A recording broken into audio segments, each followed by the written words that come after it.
Right, hey guys, welcome back to another video. Today I'm going to be doing a guide on the wizard in Dark and Darker.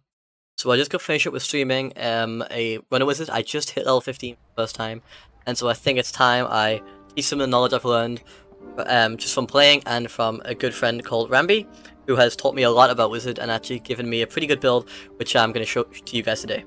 So to start with this build, you're going to be running Mana Surge, Sage, Quick Chant, Reactive Shield. You can switch out Reactive Shield for Arcane Mastery if you want. I know Rambi, he runs Arcane Mastery because it lets you cast Stealth and Zap a lot quicker. Also Haste, I believe. It lets you cast Stealth basically instantly. Have this equipped. It's about a 1 second cast. So you can go for that if you want, but I prefer Reactive Shield in case you get hit by like a rogue or something like that. It can really help you out in that kind of situation.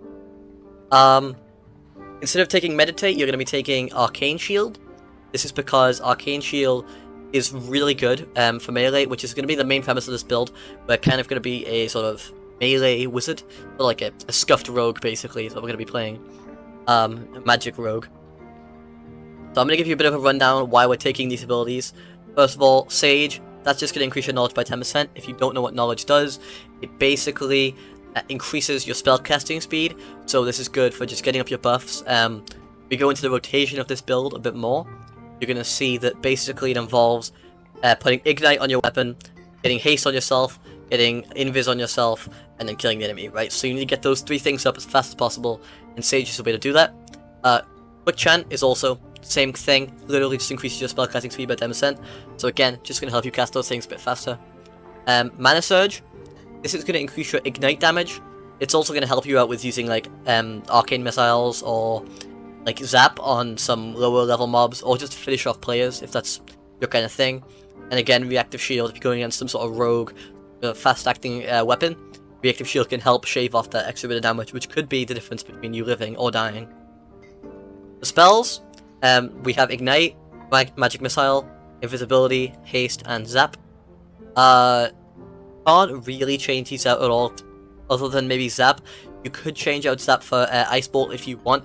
The only difference is, obviously, Zap does a little bit more damage, and applies a bit of a dot to them. Ice Bolt is going to do less damage, and reduce their movement speed, right?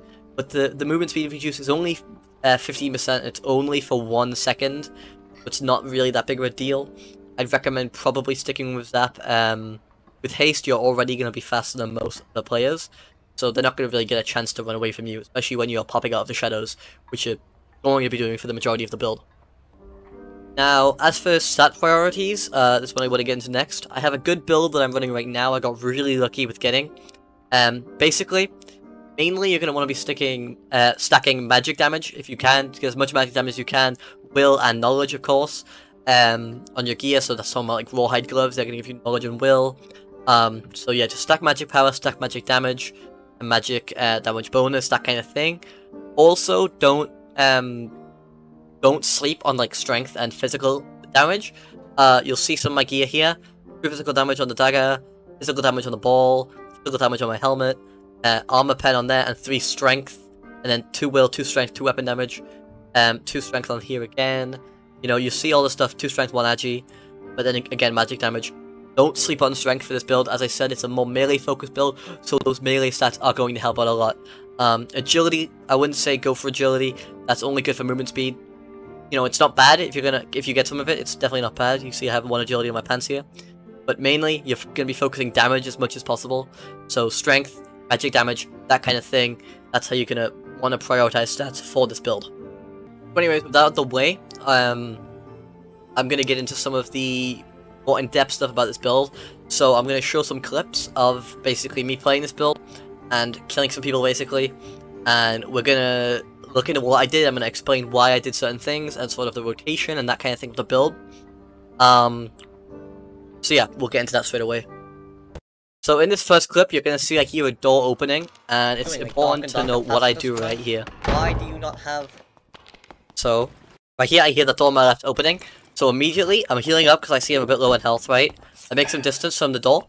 I get Haste on, right? This is first thing. So I activate Haste, activate Ignite, right? And then I activate my shield here. and then invis, just so he doesn't know when I'm coming. I see that this guy's kind of geared. He's holding a crossbow and a sword, so he could do a lot of damage to me here. I'm not exactly sure what gear he is actually wearing, but you know, it's better safe than sorry. So I activate all my stuff. The thing I don't do here is I don't use a blue protection potion. Now, I would recommend doing this in every fight if you have one. They're pretty cheap to get, and you're going to get a lot of them throughout, like, every game, right? You'll kill people that have them on them all the time and stuff like this. They are such a massive help in fights that you want to be using them. In this case, it was kind of a close quarters situation. We were about to fight in the next few seconds. So, in this case, I didn't one. I just went straight in there. But, yeah. Now, another thing that's important to note here is that you have to cast everything before you go into stealth. When you're in stealth, you can't cast spells. So, that means activating Ignite, activating Haste, and activating your shield on Q, your Arcane Shield. You activate all three of those things before you go into stealth, right? Stealth has to be the last thing that you cast. Anyways, go into stealth here, push up to him. Sorry for the artifacting or whatever. He doesn't know where I am. I come in here, stab. He dodges an attack. Gets me really low, but I actually get the kill here, right? I loot him, and I find out that he has insane gear, right? This guy is stacked. This guy is stacked to hell. I don't even look, but he's got purple leggings and stuff like that. That's where most of my current build actually comes from, is this fight right here. So that's a good demonstration of how you can do a lot of damage to an opponent that has way better gear than you in this circumstance. I still was able to win that fight. So in this deck clip, I hear a fighter below me attacking. Now, it's important to note here that fighters are extremely weak to this build. Fighters are kind of your ideal target, especially if they're in plate armor.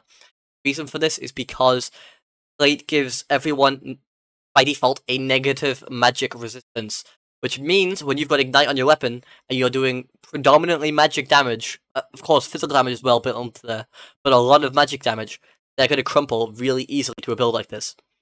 So, see here, I cast Ignite, cast Haste, cast Shield, cast Invisibility, right? Now I drop down, make sure not to hit the trap that's on this wall all the time. Go up to him, he's not even ready for me. Go in straight away, and I kill him. Bye-bye! The guy doesn't have amazing gear, right? But look at that, I took no damage from that fight at all. No, excuse, I thought Took 0 damage because of the shield that I had on me. And he just goes down that easily.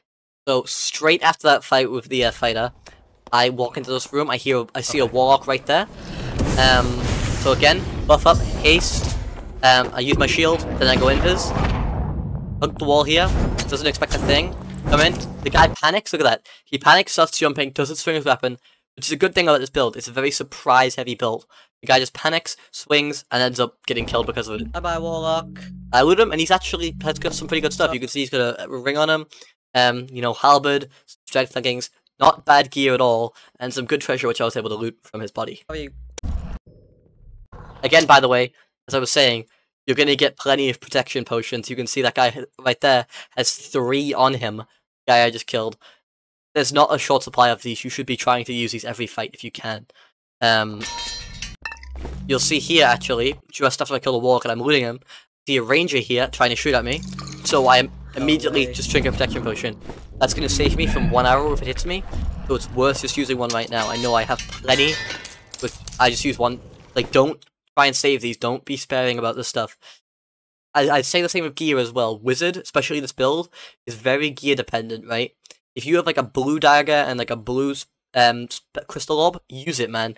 Gear is there to be used. Don't try and don't be scared that you're gonna lose it. You might lose it, but if you don't use it, then there's, losing it. There's no downside to losing something if you're not gonna use it anyways. You know what I'm saying? So feel free to use your gear whenever you get better gear. So in this clip right here, after I finish shooting the warlock, I move over here. I'm trying to find the escape portal, right? It's late in the game, but as I'm passing this door, I just barely see the ranger's body, right? Oh, yeah. So immediately get into cover, okay? Ignite, haste, shield myself. I actually don't shield myself here. Interesting. I totally should have, right? But it makes sort of sense. He is a ranger, so he's not really going to get up melee, but that was definitely a mistake on my end. I totally should have used Arcane Shield there. But whatever. Anyways, I go in. Guy panics, as I said again, panic gets people killed. Guys panics, pulls out a trap, right? Not even a rapier, which he has there. Just pulls out his trap, and gets deleted See you instantly. later. Loot him. He's actually got some fairly good gear. You can see an amulet, 2 rings on him. He's got a blue rapier. Some pretty good loot again. Again, a fairly geared opponent, and he went down super easily with this build. This build is great at tearing down good builds, especially because it does magic damage, right? A lot of good builds don't lean heavily into magic damage, only because it's really only a wizard and a warlock that actually do magic damage in the first place, right? So the majority of people don't have resistance against that type of attack, which is why this is so good. So, in this clip, you'll see I open this door, right? God damn it. As soon as I do that, I see this fighter right here, and he's coming at me. That's a rogue, actually, but he's coming at me at a very fast speed. So immediately, haste on myself. I go for invisibility, but then I'm like, I need to get ignite on first if I'm gonna fight this guy. So I go for ignite, then I shield up, turn around. There, you see I didn't use invis, right? You don't need to use invis. The guy knew where I was. If I went invis, it wouldn't do much. He'd just swing and kind of turn around and hit me out of it, right? I didn't use invis here. I just turned straight around, started stabbing him, and of course I win the fight. He does a bit of damage because he's a rogue, he's got poison, stuff like that.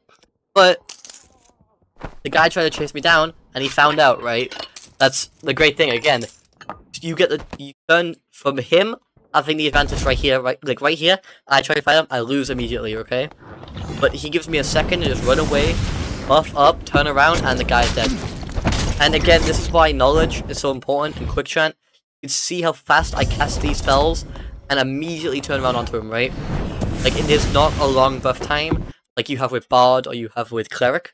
Like, you need to get Bless on you, Protection on you, Divine Strike on you, maybe even Smite on you, all of these different buffs. Literally, just haste, ignite, shield, which is instant, kill them, right? So this clip right here is another prime example of why fight is your target. I hear a fighter, I see him actually break a box over there, haste up, ignite up, shield, invis. I just run straight to him, right? Doesn't matter if he hears my footsteps, because what's he gonna do about it, right? Run straight up there, slam straight on him. The guy goes down super quickly. When I loot this guy, you'll see he's wearing like full greens, got actually good gear, right? He's got a blue falcon on him, right? You guys got good gear. Right now I'm running like mostly greys, okay? And I was able to win that fight.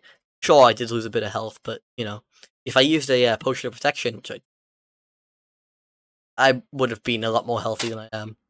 So as soon as I heal up from that fighter, I head upstairs, kill Goblin. I hear footsteps, see a wizard pop out of nowhere. To this day, I have no idea where that guy came from. So I don't know. But anyways, immediately jump down, haste so I can dodge his fireball. I hear him charging a lightning strike, so I just try and build distance. And ignite, visibility. Come up on him here. I see him go. He goes here. Dodges the fireball again. He's trying to hit me out of invis. If I go from here, I see he casts invis. I kind of have no idea where he's going, so I cast my shield. I also cast invis, right?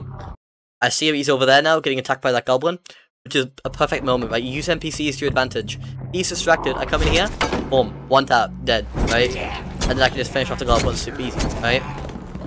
So, and then I loot him up, and I escape.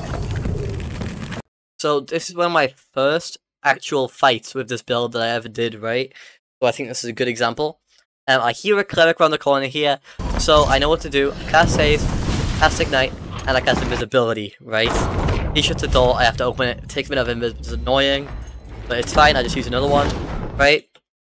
Now, this is why it's so good. He's buffing, right? That's why if it's so good. You'll see when I turn around the corner. He's buffing, and he doesn't even know that I'm attacking him yet, right? Until I actually stab him. You'll notice that I didn't use Arcane Shield here on Q, because like I said, one of my first times actually running this build. And, big mistake, right? So I come in here, he's able to switch weapons, clerics are really strong, right? Gets one hit on me, and then I'm like, okay, hold on, back up, Arcane Shield, come back in, and kill him, right? I didn't even actually need to use it, because he didn't get another hit on me. Oh, holy. But if I went in with Arcane Shield from the start there, I probably wouldn't have taken any damage the whole fight. So that just goes to show you how strong Arcane Shield is. Now again, this is actually a good thing to show you as well. With this build, of course, you're not running Meditate, right? Which means have a much more limited number of spells. Now, the way that I get around that is through using Cloudy Potions. You know, Cloudy Potions bring back spells super quickly, especially if you pop a Cloudy Potion and then rest, okay? But also just resting, right? After fights, you know, let's say you've used some spells after a fight. What I would do if I was you, if you've got the stuff right, Health Potion to heal up after the fight, Clarity, rest. Okay, you're gonna get spells back at a blinding rate, even faster than meditation, right? And you know you're also healing from the healing potion, and you're healing from rest. You get your health back super quickly, right? And all of your spells back. Of course, if you don't have a Cloudy Potion, still Health Potion, rest. You're gonna get your spells back and your health back twice. Okay. This does mean that the wizard has a bit of downtime with this build. But you do have 5 ignites, right? You have 5 ignites. I think you have like 4 invises, 4 hastes, right? That's 4 fights you can do before you actually need to rest or anything like that, right? So honestly, you just go into goblin caves. Probably will never need to rest if you play it right. You know, use some arcane missiles and mobs. Use your haste, invis, ignite on players, and you'll win fights. If you kill someone and they happen to have a Cloudy Potion on them, take it, drink it, and you know that'll give you maybe another fight or 2 of spells, right? So don't worry about using spells. Even though you don't have meditate, you don't really need it. You're going to be getting them back perfectly fine as it is. You'll see a lot of the time after fights, I rest because it's such a big help. I get all my health back, and I get my spells back without even needing to meditate, right? Meditate, in fact, is actually worse because when you meditate, you don't regain health like you do here. I'm regaining my health, I'm regaining my spells, you know, all that stuff. The only thing I would recommend with this is make sure you're resting inside of the zone, right? If you're resting outside the zone, you're like, oh, it's not going to get here, I'm fine. It does end up getting there, and you're forced to get out of rest. You will lose all your temporary health, right? Temporary health is the health you regain when you rest, right? It's the only health you do regain, a little transparent bit of health, right? If you rest and then get up, all that goes away, right? Even if you haven't already healed it up, it just all disappears. So you need to make sure that when you're resting, you're going to rest, right? You need to make sure you're not going to have to get up for any reason. Of course, suddenly get jumped or something, what I'd recommend doing is perhaps resting in the darkness, right? With no potions on your utility slots. That's a good way to rest.